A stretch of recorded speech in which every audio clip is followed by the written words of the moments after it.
يما شنو هالصوت؟ يما سمعتي؟ لا ما سمعته.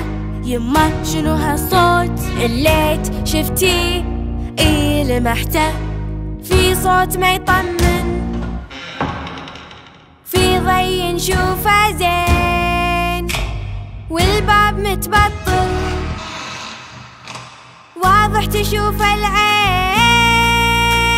شلي فتح الباب وشلي وراه بيكون في شي مو مفهوم. ايش دعوة لا تبالغون، وليش ناخذها سهالة؟ وشلي يضمن تالي الباب اللي تسوونه طوالة. يحق لنا نسأل ونعيد ونتساءل، الباب تبطل والسؤال مستاهل.